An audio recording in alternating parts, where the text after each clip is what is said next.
Good morning students, BCom semester 3 taxation. ये हमारा taxation का थर्ड लेक्चर है और फर्स्ट चैप्टर है residential status of an assessee. और उसके अंदर आज हम सीखेंगे the last point of this chapter, incidence of tax. यानी कि residential status of an assessee का जो सबसे लास्ट वाला पॉइंट है जिसके सम्स एग्जाम में आते हैं, इंसिडेंस ऑफ टैक्स, हम उसके बारे में आप जानेंगे। इंसिडेंस ऑफ टैक्स करने से पहले आपको क्या करना है? इंसिडेंस ऑफ टैक्स करने से पहले आपको ये जो टेबल है उसे लर्न करना है। पेज नंबर 75 पे टेबल है। गुजराती मीडियम में भी डेफिनेटली ये टेबल अवेलेबल है, बट राइट नाउ मैं बुक लेकर नहीं बैठी हूँ, तो पेज नंबर आप प्लीज़ चेक कर लीजिए।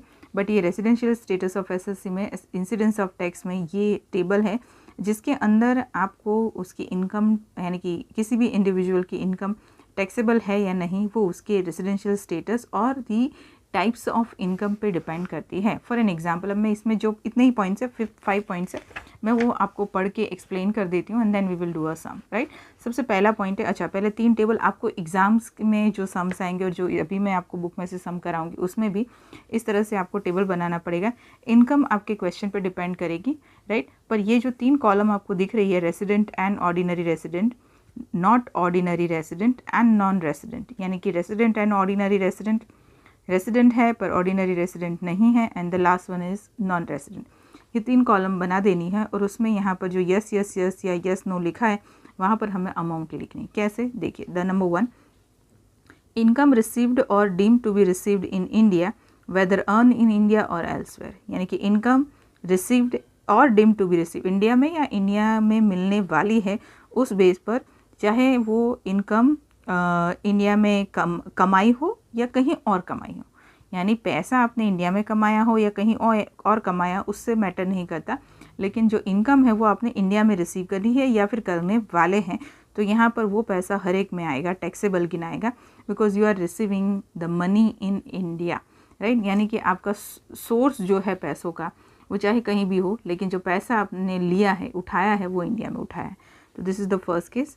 इनकम विच अक्रूज और अराइजेज और इज डीम्ड टू अक्रू और arise in India during the previous year whether received in India और एल्सवेयर, इंडिया में इनकम कमाने वाले हैं आप, इंडिया में वो इनकम कमाने के सारे सोर्सेज खड़े हुए हैं, इंडिया के अंदर ही वो वजह है जिससे आपने पैसे कमाने वाले हो, भले ही फिर वो पैसा आपने लिया इंडिया के बाहर कहीं भी, यानी रिसीव्ड इन इंडिया और एल्सवेयर, कहीं भी आपने पैसा लिया हो लेकिन वजह इंडिया में है तो भी वो हर जगह टैक्सेबल है।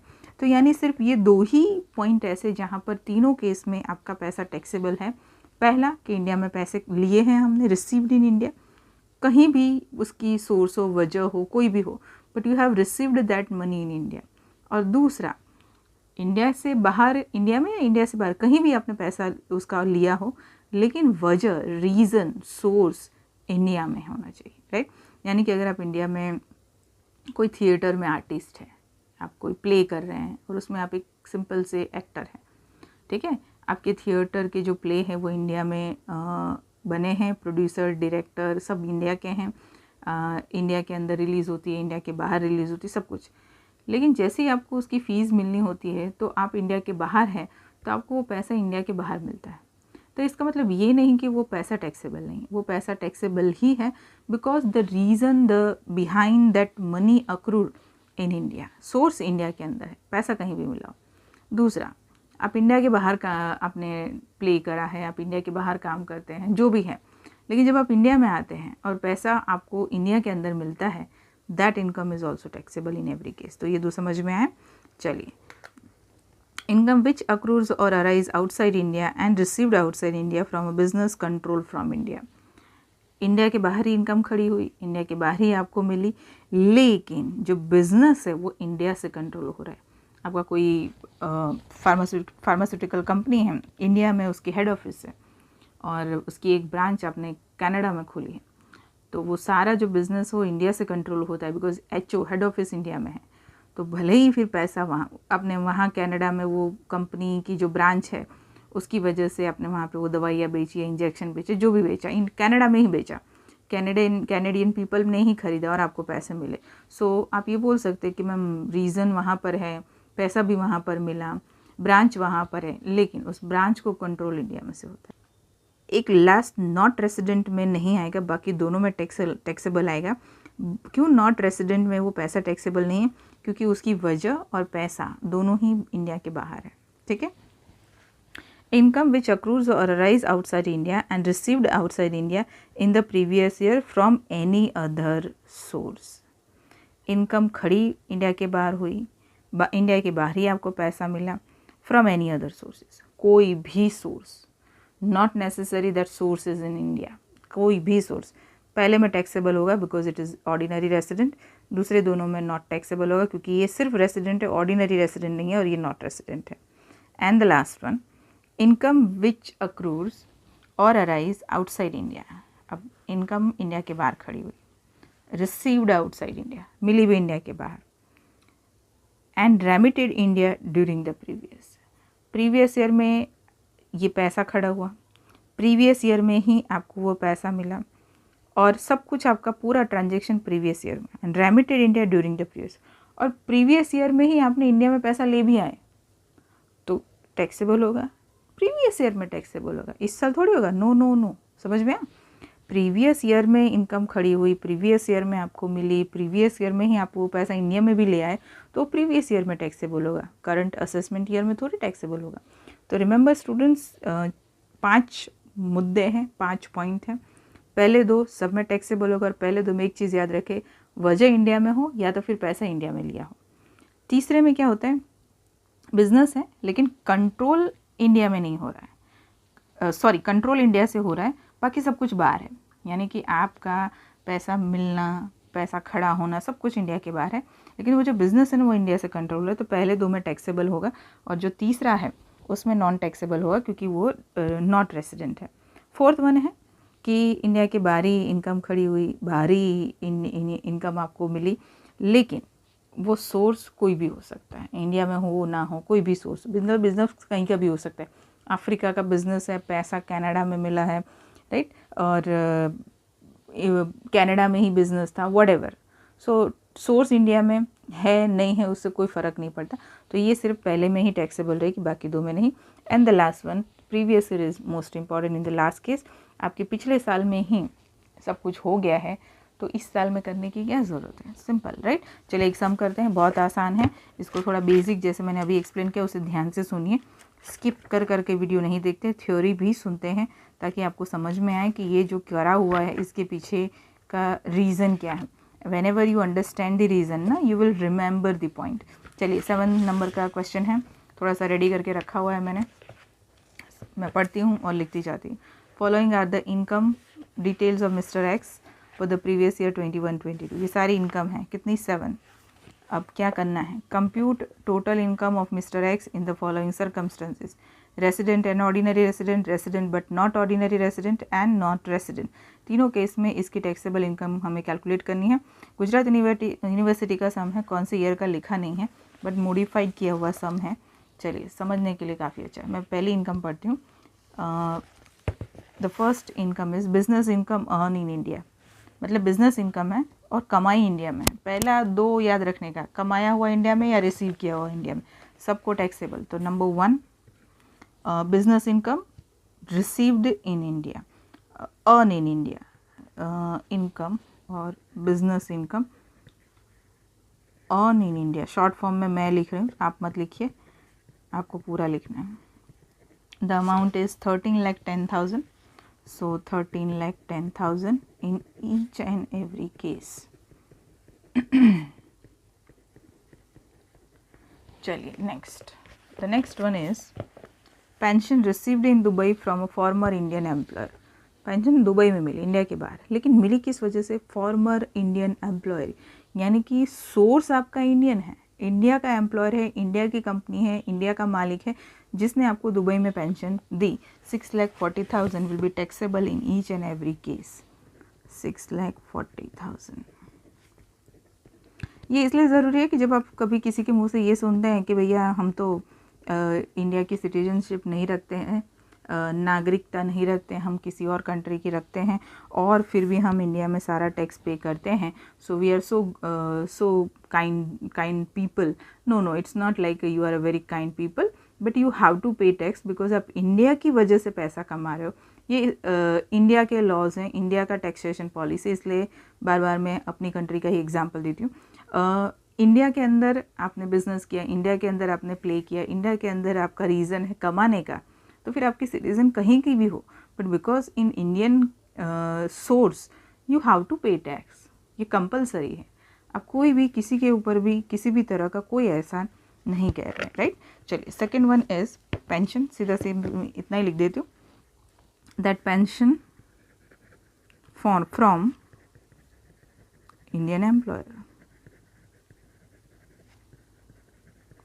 मैंने आपको पिछले लेक्चर में ही कहा था कि sometimes it is necessary to have a basic knowledge of each and every topic, because that actually awares you. Awareness is very important. Knowledge definitely importance रखता है, पर इन योर जनरेशन, आपकी जो जनरेशन है, वैसे तो हर जनरेशन की बात है, but specifically in your generation awareness is very necessary. आपको हमेशा ही अवेयर रहना पड़ता है अपने आसपास होती हुई चीज़ों के लिए। Interest received from bank fix deposit 30,000, bank की फिक्स डिपॉजिट है और उसका इंटरेस्ट है। रिमेंबर स्टूडेंट, इंटरेस्ट जो भी होता है फिक्स डिपॉजिट का, वो हमेशा ही टैक्सेबल रहता है इन एवरी केस। चलिए, नंबर 4,